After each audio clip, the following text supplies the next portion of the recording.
How many of you desire to one day be married? It's a participation question. How many of you desire to one day be married? Why?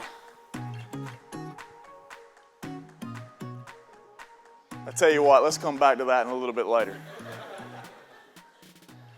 Springtime is upon us. Days are getting longer. Temps are getting warmer. Trees are budding. Flowers are blooming. Birds are singing. And love is in the air. I've been doing this long enough to know that there's something about this particular time of year that just gets you people stirred up and looking for love. And don't look at me like you're all holy and whatnot. You know it's right. You know it's true. There's something about this particular time of year that just gets you guys stirred up and in the mood to find love somewhere. That being said, me and my wife Ashley wanted to take an opportunity to talk with you about relationships and marriage tonight. Last week we had a therapy session. This week we're having a counseling session. So do me a favor and turn to somebody around you and tell them, welcome to counseling. As we break into this tonight, I want you to know that it's important that we understand that God has a divine design in place for this particular arena. In Genesis chapter 2, verses 18 through 24, we see God outline that design in a very clear and concise way. It says, "Then the Lord God said, it's not good that man should be alone. I will make a helper fit for him. Now out of the ground the Lord God had formed every beast of the field and every bird of the heavens and brought them to the man to see what he would call them. Whatever the man called every living creature, that was its name. The man gave names to all livestock and to the birds of the heavens and to every beast of the field. But for Adam, there was not found a helper fit for him. So the Lord God caused a deep sleep to fall upon the man. And while he slept, took one of his ribs and closed up its place with flesh. And the rib that the Lord God had taken from the man he made into a woman and brought her to the man. Then the man said, this at last is bone of my bones and flesh of my flesh. She shall be called woman, because she was taken out of man. Therefore a man shall leave his father and his mother and hold fast to his wife, and they shall become one flesh." Marriage is a covenant, monogamous relationship between a man and a woman that lasts for a lifetime by God's design, which Jesus himself also affirmed while he was on the earth. In Matthew chapter 19, verses 4 through 5, there were some people that asked Jesus a particular question pertaining to marriage and relationships, and Jesus said this, "Have you not read that he who created them from the beginning made them male and female, and said, therefore a man shall leave his father and his mother and hold fast to his wife, and the two shall become one flesh." So Jesus, while he was on the earth, affirmed the design that his Father laid out at the beginning of time for the covenant relationship of marriage and how it is supposed to be worked out. Marriage is a gift from God. But so is singleness.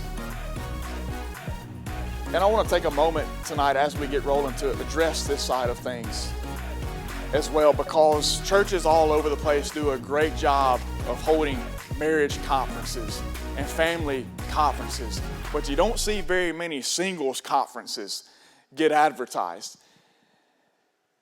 And we as a church have done a poor job in overlooking that specific group of people that are a part of our bodies of Christ as well. So I want to speak just briefly about singleness.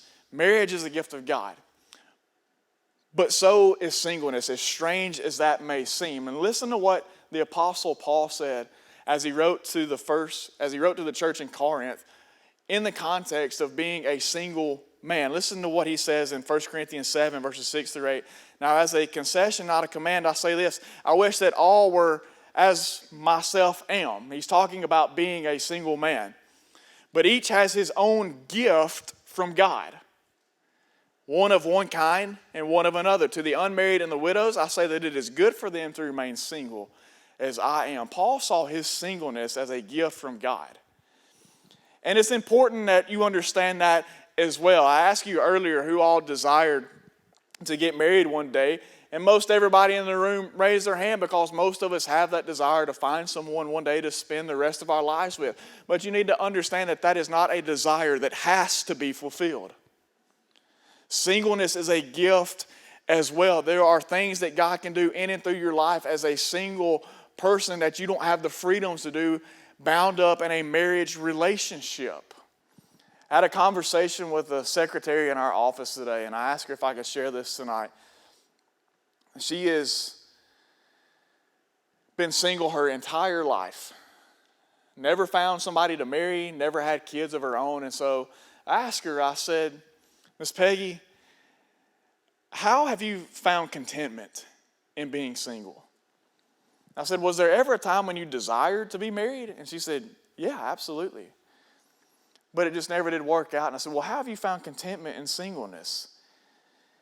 And she said, well, for one, I think they need to understand it's not an easy thing to do. And that contentment that she found didn't come just overnight when she realized that a marriage relationship was probably going to be something that didn't get worked into her life. But she said it's amazing how when you will submit yourself to God's lordship over your life, how when He takes you down a specific path, He will give you contentment down that path as well. She's like, I never had a marriage relationship, but God surrounded me with other ladies that are single, and those are my relationships. I never had the opportunity to have a family of my own, but God blessed my family, so I have nieces and nephews all over the place that are just as much family to me as if they were my own kids. So I need you guys to understand, go on your search to find a spouse if that's your desire. But realize that this is a desire that does not have to be fulfilled. No matter what the world puts in front of you, no matter what pressures you may face, saying that you have to be married, that you have to start a family. It is a desire that does not have to be fulfilled. If God has called you down a path of singleness, consider that a gift, just as much so as being married. I asked you at the beginning to consider why you desire to get married one day, and most of us would answer because it's just what I want to do. I want to have a husband. I want to have a wife. I don't want to be alone. I want to have sex one day. I want a family of my own. And it's funny that we enter into what is to be the most selfless relationship we have with the most selfish of purposes. I want a husband. I want a wife. I don't want to be alone. I want to be able to start a family myself one day. We enter into what is to be the most selfish human-to-human relationship that we have on this earth with the most selfish of purposes. And it goes to show that most of us, I think, have no idea what we're getting into from the beginning. So tonight we want to help give you an advantage by letting you see some things we had an awareness of but no knowledge of, in showing you what we wish we knew before I do. 7 things tonight we want to show you guys that we wish we knew before I do. And the first one is this. It's that marriage is 100-100. It requires a 100-100, not 50-50 effort. It's both of you being all in with the relationships and responsibilities that come with it. If you want max enjoyment, let me give you some advice. Give max effort. This is something that I had to learn myself because I thought, well, 2 and 2 coming together, right? I'll bring 50% in. Ashley brings 50% in, and we get to 100, right? But I began to understand real quick that, wait a second, if I'm only giving 50% effort and she gives 50% effort, then I'm leaving 50% out somewhere. So marriage as a relationship is a 100-100 thing for both of you. If you want max enjoyment, give max effort. Both of you, not just one of you. If one of you gives max effort while the only other one gives half effort, that's not enjoying, it's exhausting. And too many people walk around within the context of their marriage relationships enduring it instead of enjoying it. That is not God's design. God designed marriage as a gift to be enjoyed, not endured. I kind of had that same mindset. I was like, okay, well, I'll do my part, he'll do his part, we'll live in harmony. It does not work that way because things come up, like what happens when one of you get a new job, and so it's taking a lot more mental energy and a lot more of your time, and so when you come home you need to relax more. Like if he's doing that, he can't give us 50 because he's trying to relax at home, or what happens when you're dealing with extra family drama, or a friend really needs more of your time and energy than normal. And so, you pick up for each other, and sometimes you feel like you're doing the whole 100 by yourself, and that's okay. There are seasons like that. But we had someone early on tell us to always try to outserve one another, and that was really good advice, because not to be like I'm better at serving him than he is serving me, and not to be like the one above the other one, but also just always to have like a servant heart coming from genuine love for one another. And so if you're constantly trying to outserve one another, then you're going to naturally give that 100 that we were kind of talking about. So keep in mind, when you get ready to enter into a marriage relationship, go into it with the mindset of this is 100% all of me given to all of my spouse. The second thing is to emphasize the little things. This has always been a work in progress for me, for the most part, but emphasize the little things. And here's what I mean by the little things. It's taking out the trash. It's helping with the laundry. It's helping with the dishes. And some of you guys, I know you'll be able to relate to this one day because you've been living a single life for the most part and you've got full reign over this, but it's learning how to share the TV remote from time to time as well. And you laugh because you think it's funny, and it is, but I promise you're going to find out one day. When you get in the house, it's nice to let your wife be able to watch her shows one day. If she wants to go and watch Grey's Anatomy, give her an opportunity to go and watch her Grey's Anatomy. You can't constantly be hogging a TV remote to watch your hunting or your fishing shows or watch ESPN to find out what's going on in the game. It's the little things like that. Emphasize those little things within your marriage. It's doing those things, but it's also little things in this aspect. It's expressing and voicing appreciation. And I say expressing and voicing. A lot of us think we show appreciation by the actions that we do. But a lot of times, just expressing and voicing appreciation goes a lot farther than you showing appreciation. Let your spouse know how much you appreciate them. Let them know how much they mean to you. Send a text. Make a phone call every now and then. Guys, instead of her being the one that always calls you on the lunch break, you call her on your lunch break one day. When you're walking down the sidewalk, instead of it always being her that grabs your hand when you're out in public, you grab her hand while you're out in public one day. When you get in the car, open up the door for her every now and then. She's probably thinking, well, I hope you practice what you preach. Open up the door every now and then so your lady can walk through without having to touch a door handle. Emphasize the little things. I'm really good at always saying thank you when Trey does something that typically I do, or something that is just kind of out of the norm for him. And it's not because like he deserves a thank you because he did that, put forth the effort, but usually it's because I want it to be known that I noticed and that it didn't go unnoticed or unappreciated. But also, like, literally, he grills every now and then, and I make sure to tell him thank you for cooking dinner every single time. Do I not? That's one thing I'm good at. I don't brag on myself a lot, but I'm good at that, But it's more than just like him doing his part. It's him doing what needs to be done in the home and me thanking him because I have 10, 20, 30 extra minutes to either do something for myself or do something that I would have put off for tomorrow. Or when I put Graham down for bed that night, I can go sit on the couch with him and watch a full show instead of having a billion things in the back of my mind that I know I need to be doing. So I think just like even little thank yous, like the other stuff is so important too, but expressing that is so huge. I heard some advice early on in our marriage life, and it stuck with me ever since. This guy was talking about the context of his marriage relationship, and he says everything that he does it with this mindset: form to flourish. So everything that he does within his life, schedule-wise, work-wise, things around the house, he forms them in a way so that his wife can flourish in her walk with Christ and in the things that she desires to do, whether it be at her job or whether it be within the home. So guys, form so that your wife can flourish, so she can have opportunities, so she can have an extra bit of time to do something that she desires to do. And ladies, the same way. Form so your husband can flourish in his own walk and the things that he desires to do and that he enjoys doing as well. So take that and place that within, emphasizing the little things as well, and you'll find that it'll be super beneficial for your marriage relationship one day. Number 3, know your role. know your role, and I mean this in a biblical sense. As a husband and a wife, know the roles that God has laid out for you and expects from you as a husband of God and as a wife of God. Ephesians 5:22 verse 30 outlines this in a perfectly clear way. Paul writes and says, "Wives, submit to your own husbands as to the Lord. For the husband is the head of the wife, even as Christ is the head of the church, his body, and is himself its Savior. Now as the church submits to Christ, so also wives should submit in everything to their husbands.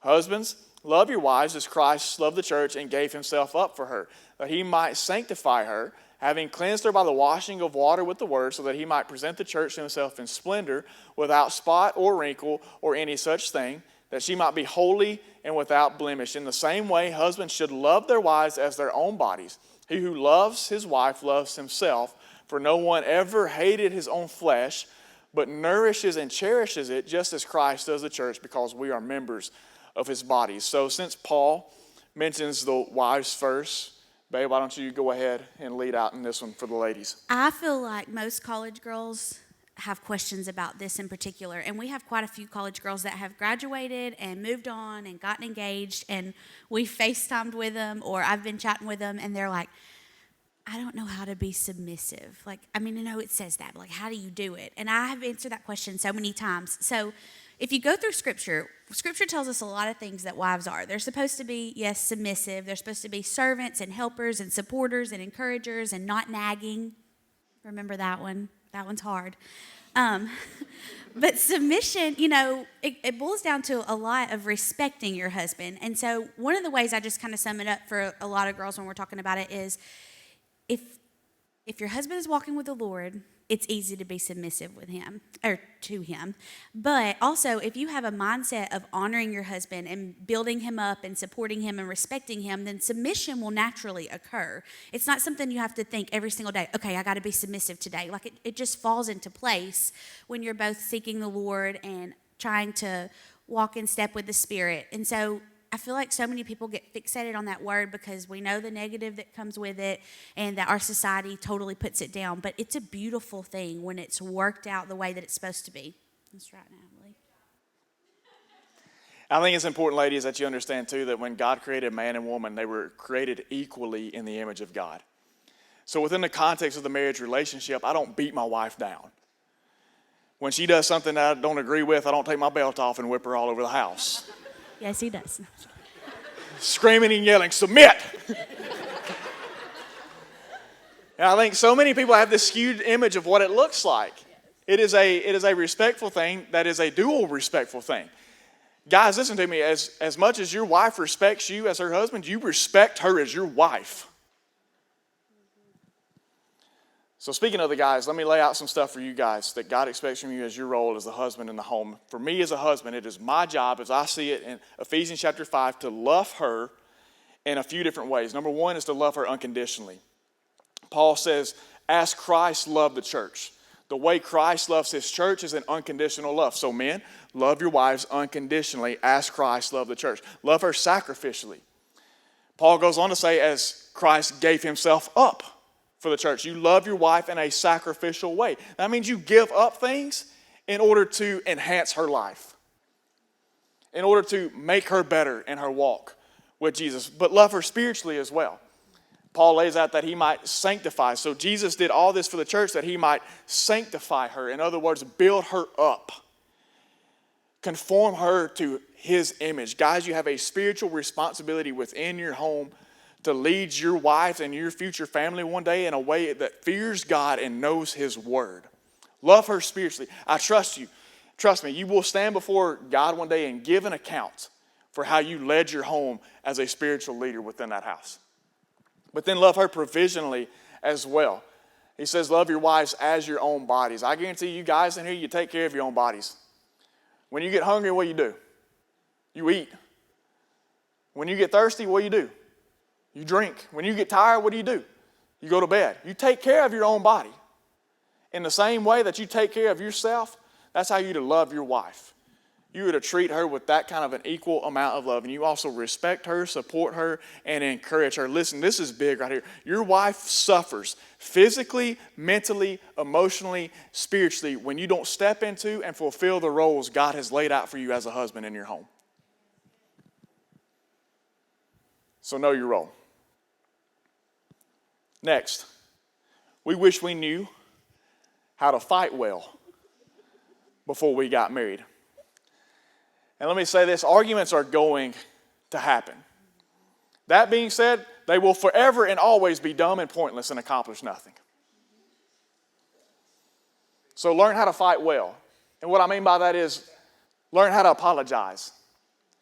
Learn how to forgive. And learn how to move on. Ephesians chapter 4, verses 26 through 27. Paul writes, "Be angry and do not sin. Do not let the sun go down on your anger and give no opportunity to the devil." We try to make a practice within our home of when we do have an argument or fight that we don't lay down in the bed beside each other without having reconciled. Paul makes it very clear, give no opportunity to the devil. When you go to bed mad at each other, you give the devil all night long into the next morning an opportunity to grab a foothold within your marriage and drive a wedge in between you and your spouse. So learning how to fight well is not necessarily learning how to win the argument. It's learning how to apologize, admit your mistakes, swallow your pride, and be humble as a man. And take the initiative if you have to and seek your wife out so that you don't give the devil an opportunity within your home. I think I had this false image in my mind that like how to fight well meant that one day we would get to the point where we didn't really have fights. It was just good discussions that were healthy and we grew and we moved on. If anything, like we probably fight worse sometimes. We had a huge fight the other night, guys. This is how ridiculous I am sometimes. I asked Trey, did you talk to so-and-so today? And he said, yeah. And I said, how'd it go? And he's like, what do you mean? And it just flew all over me. And I said, how did it go? And he said, what do you mean? And I stomped to the kitchen, got me some ice cream, came back and sat on the couch. And I was like, I meant, how did the conversation go? Like, why can't you not just answer the question? He's like, why are you so mad? I was like, it's because of the way you said it. Because every single argument is, it's not what you said, it's how you said it. And so I sat there for a minute, and then I realized, like 20 minutes into this one episode I was going to watch before bed, I had been ridiculous, and I finally, while eating my ice cream, said, I'm sorry, I was just being a baby. I'm going to bed. That's fighting well now. Go ahead. Let me tell you my shark comeback. It's not what you said, it's how you said it. My response is typically, well, maybe it's not how I said it, it's how you heard it. He says, it's not what I said, it's how you heard. Free of charge. It's what you heard. And this is one I really struggle with because especially when we first got married, like when we were dating when we first got married, I did not fight well. I've come a long way. I will apologize now, which is big, because I used to be like, okay, we're done with it. I'm not going to say I'm sorry in an hour. We're done with it. We're not talking about it again. So I don't think that's fair. Communication is huge because I wanted to always just step away and let the tension kind of dissolve, and then I would just be like, okay, I'm over it. We're not going to talk about it. But that's not fair because then he didn't get the apology he deserved, and he didn't understand what triggered the response in the first place. And sometimes I have to be like, what triggered it is because that I know it's stupid, but it worked, and it did this. And so, anyways, like, I'm always thinking, Trey needs to learn how to fight well, but, you need to work on yourself. And as I learn how to fight well and do better, we're not to the point where we just have a healthy discussion, but we've come a long way.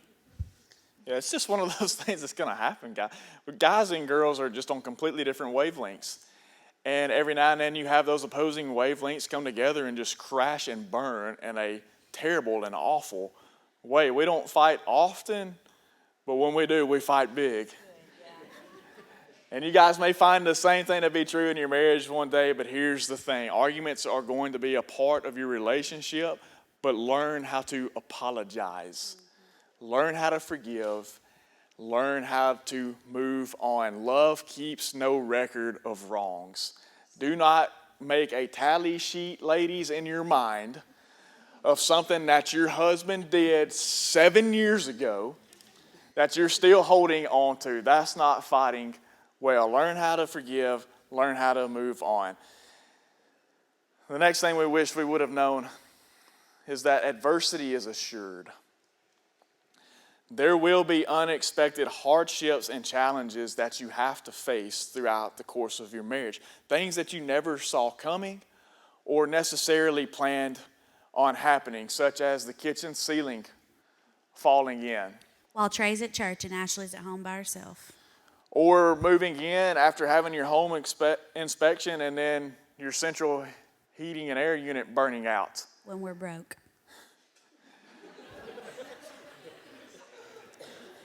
Perhaps it's the joy of starting a family, but then running into difficulty with a pregnancy.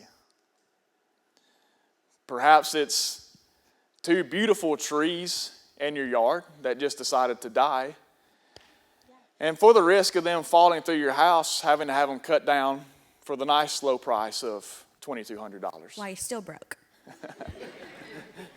So it's learning to handle those things and realizing that it's going to be something that you face from time to time, but it's also understanding that you process things differently as individuals when adversity enters into your life.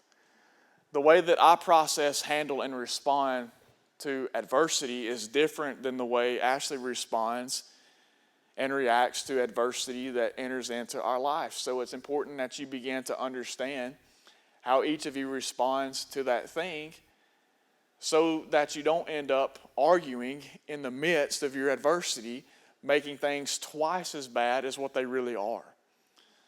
Adversity is an assured thing, but you need to have an understanding of how your spouse handles that so that you can have an understanding of how they are reacting or reclusing in the situation that you're in. False image, again. I think I had it in my head that when like big things like that, big adversity came, that, we would sit down, we would talk through our emotions, talk about how we're struggling, and then we would pray for each other and move forward at the exact same pace. And like neither one of us would be left behind. And that's not exactly true because especially through the NICU process with Graham and that type of thing, we had just lost Trey's papa a couple months before that, but that was kind of a big thing, of course. But the NICU was probably the biggest thing we experienced together. And I realized that sometimes dealing with adversity looks like Trey's doing well, he seems kind of out in front of me, and he's carrying me or gently nudging me on while he prays for me and lets me get to where I need to be. And sometimes it looks like I'm standing on prayer in his behalf and dragging his booty behind me because he's just kind of stuck. We're going to process how we're made to process, and I think you have to respect that because we went through this quick phase where Trey was really quiet and wouldn't really talk about what was going on, and it made me mad. Like, we laid down for bed one night, and then I flipped the light on. I was like, "You're going to talk to me about this. I'm tired of, I've asked you over and over." And he's like, "I don't want to talk about it right now." And I didn't really respect that, and I just kept pushing and kept pushing. But when the time came and he was ready to talk about it, then we did. And then, so I just think you have to get rid of a lot of these false ideas of how marriage is going to be, because even healthy marriages don't look like that. And if you put these expectations in your mind and you carry them along with you, you're going to be super let down one day. But adversity is assured. And once again, if you're both seeking the Lord and walking in the Spirit, then you can process through it in a healthy way for both of you. And let me add this to that point. The adversary loves to take advantage of adversity.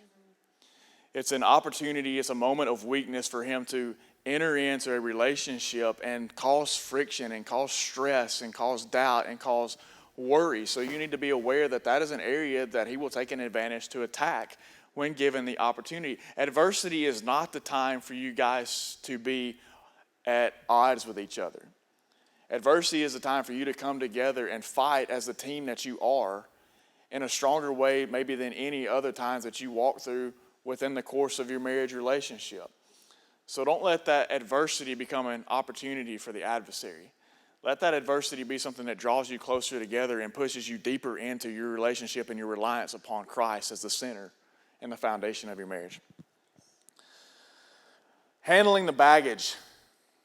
That's the next thing that we wish we would have known a little more about before we said, I do. And I'm talking about those things that get brought in from your past.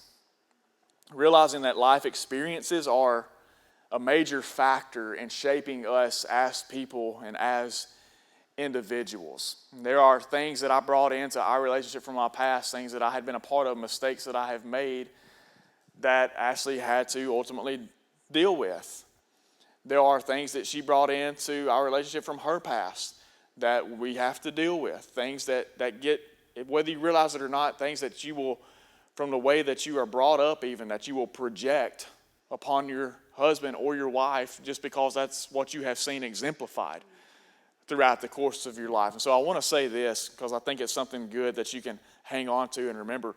Reactions are a product of our raisings. Whether you realize that or not, a lot of your reactions are a product of your raisings. And that will get brought into your marriage relationship oftentimes. The way that you were raised, the home life that you experienced will influence how you react to certain things that your spouse does or says or doesn't do or doesn't say. So you've got to learn how to handle the baggage, so to speak, when you come together as a married couple. So kind of speaking to that, just as an example,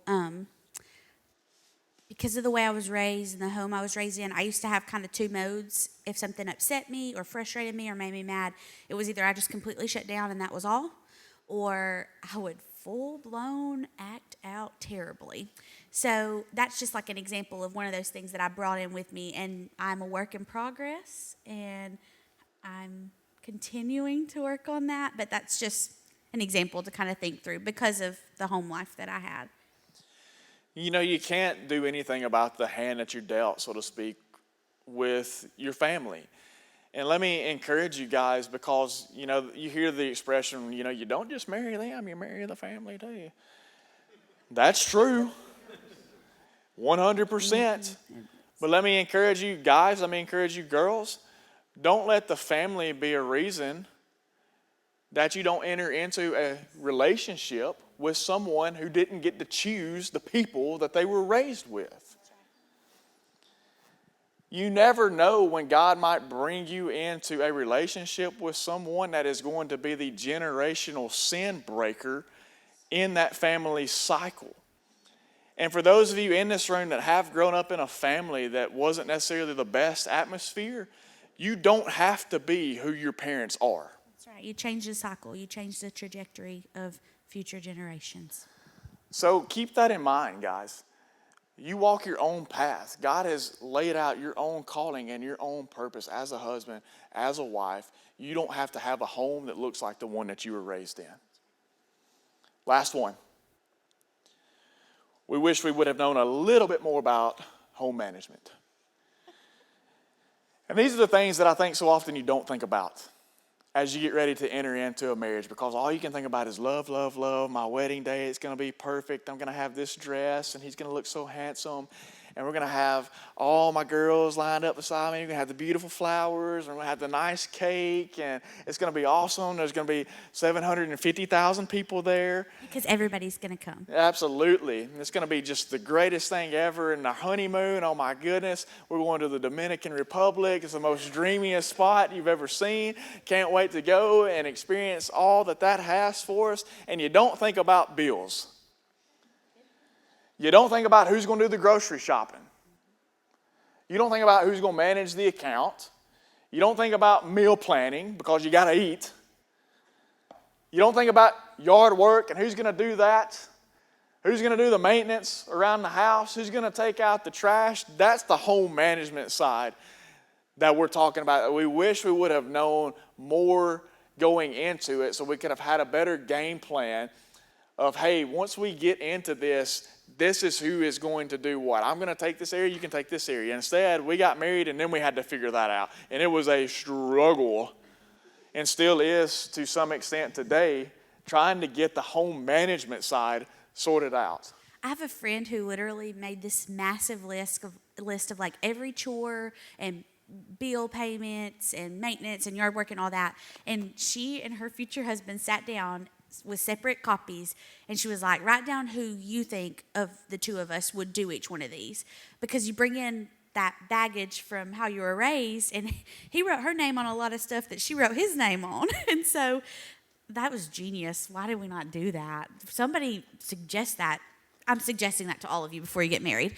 But it was a nice like wake up call, because like she thought he would pay all the bills and he thought she would pay all the bills, and it's a lot. You just need to take advice and plan ahead in that. You know, it's one of those things that it seems trivial, but if you don't keep a handle on it, if you don't organize it, if you don't communicate about it, this is one of those things that can take you back up the ladder to the fighting well part, that will probably give you a lot more opportunities to learn how to be better in that area, because a lot of your arguments will be brought out of the home management side, and you struggling and battling to figure out who's going to do what, and getting frustrated and mad because that person isn't doing what you think they should be doing, and why have I got to do everything? And it just causes issues, it causes tension that doesn't have to necessarily be there. So we want to leave you, guys and ladies, just with kind of some specific challenges. And then we're going to take a moment and finish up real quick just by answering some of your questions that you gave us through your life groups. So you guys specifically, here's my challenge to you as we finish out tonight. Be the kind of man that a godly woman would want to spend the rest of her life with. As these ladies are looking around trying to find someone to spend the rest of their life with, be the kind of man that she wants to find. And once you find each other, guys, don't stop being that kind of man. Once the chase is quote unquote over, don't stop being the kind of man that she wanted to pursue after just because you think, well, we're here. Don't be what I like to call a bait and switch spouse. To present one persona while you're dating, and then once you get married, you become somebody else entirely. Somebody that she doesn't even recognize. Somebody that she saw as a strong, godly leader while you were dating, but now has all of a sudden shrunk back into being non-existent spiritually as a husband. Don't be a bait and switch spouse. Be the kind of godly man that a godly woman is looking for, and continue to be that throughout your marriage.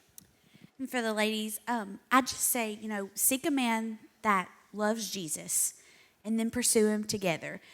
And if you both have that as a main focus, then you won't fall into that game of idolizing your marriage and idolizing your husband, and just kind of prevent that pit that you can fall into. So just find you a guy who loves Jesus, pursue him together, and stick to that. All right, so to answer some of the questions that you guys had to ask, we're going to run through these fairly quickly. We might not get through all of them, but here's one that we always get. Anytime we have ever done anything like this, whether it be a relationship series that I do, or whether it be us just taking some time to talk about relationships and marriage, this question always shows up. How do you know that you were supposed to marry that person? And did you have any guesses throughout the dating period? Mine and Ashley's story is a little bit unique. God sent confirmation in just a very clear way. But here's my advice to you.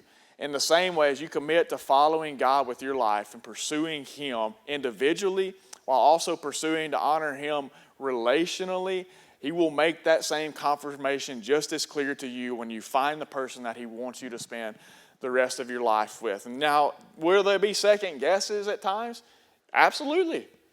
I've talked to many people who have sat in my office getting ready to enter into an engagement, while at the same time saying, well, I'm just not sure if this is the one. I don't know, I might be making a mistake. What if I am? It's common and natural to have those nerves when you are making a lifetime commitment. So yes, it's okay to have second guesses. But God will give you a peace. He will give you a clarity. He will give you a confirmation when you are in the right place with the right person that you're supposed to be in. Anything to add? That was perfect. Whatever. All right, number 2, if you struggled with a sexual sin, how do you explain / tell your spouse? Is it normal to be terrified of telling my future spouse about it and having the fear of rejection? Yes, it is normal to be terrified and have the fear of rejection. But I think most importantly, you tell them early on. You don't tell them 2 years into the relationship. I, of course, had sexual sin in my past that I had to tell Trey about. That was long before I was a Christian. I didn't tell him in a good, nice way. I yelled at him on the phone because I didn't want to talk about it, and then I hung up on him and didn't answer his phone calls the rest of the night. So there's that. Don't do it that way. But I think it's so important. Like, if you're truly considering trying to find someone you're going to marry, you have to be honest. Like, don't get, even 2, 3, 6 months into the relationship and then think, this is going really well, now I got to spring this on them. Just be honest from the beginning. That's part of your story. If you have found restoration and healing and redemption, then tell that part of the story, what God has done for you and through you and in you since then. That's huge. And I will add this to that end. Sexual sin is a hard thing to deal with. Especially in an instance where you've got one person that has saved himself for marriage, linked up with someone who has made a mistake in their past, and can't say the same thing. And so it can be a situation of where, I don't want to marry someone who hasn't made that same commitment that I have, that hasn't saved themselves from marriage, that's made a mistake in the past. Let me just say this to that end. Are you without sin in your own life? Are you without your own struggles? Are you without your own mistakes? Are you without your own past? Listen to me, guys. Don't ever let that be something that causes you to walk away from someone who is walking with God because of something that they did before meeting God. Grace and mercy extends over a multitude of sins. And there is nothing more beautiful than seeing that grace and mercy extend within the context of your relationship when God brings you together with somebody. So work it out early, like Ashley said. I think it's great advice. Let's roll through a couple more of these. How do you trust your partner when it comes to fidelity? Well, you do like I do, and you put the Life 360 app on her phone. And he has a tracker on his car. So you know where she's at all times. I'm just kidding. That is not a serious thing. That's the joke, man. Y'all were way too serious about that for a minute. They were all like, you serious? Like, can we do that? Complete joke. But serious question, how do you trust the fidelity of your partner? And I will say this, if they've never given you a reason to doubt, then you have no foundation for doubt. Want to add? No, I agree. I think it's just as simple as that. If they've never given you a reason to, then you have no foundation to place your doubt upon, especially within the context of what we talked about last week with having trust. Yeah. Trusting in God and then allowing the trust that you have in Him to spill over into other relationships of your life. Yeah, like digging into where is that coming from, the questioning and the doubting. Like, is it coming from, you saw that displayed in your past by parents or by people you know, but working through that, because if I'm not trusting Trey and he's giving me no reason to doubt, then that's an issue I have to deal with and work through. One more and we'll finish it up. We had a couple more on here, but we're going to hit this one and then bring it to a close. How soon were you intentional about discussing your spiritual beliefs, expectations, and purpose for dating? I will say for us, that wasn't discussed very early on in our relationship, and that is a regret, a major regret. My encouragement and my advice to you would be at the onset of you entering into a relationship, it needs to be very clearly stated and discussed your spiritual beliefs, what you hold to, what you believe in, and the expectations that you have. Listen, guys, at this point in your life, dating is not for recreational purposes. You should be dating with the purpose of entering into a marriage relationship. This playing around stuff within the dating game that we have now is no good. We date with the purpose and the intentionality of finding someone to spend the rest of our lives with. So do not bother getting into a relationship that you don't see yourself spending the rest of your life with. State that at the very beginning, carry that intentionality into it, and make it very evident at the onset what your intentions are and what you hold to spiritually. With that, we'll bring bring it to a close, I really hope you guys have found some of these things beneficial. If there's any way that we could impart some advantages to you entering into a marriage relationship, then that was our intentions tonight. Hey, this is Trey Mitchell, college and young adult pastor. I just wanted to say thank you for listening. It's our prayer that God uses these messages in a way that challenge and encourage you to live for His glory. If you've never placed your faith in Jesus as your Savior, we would love to help you with making that decision. Just reach out to us through our webpage at underwoodbaptist.org. Be sure to check back in with us next week as we again encounter God through His Word here at Life.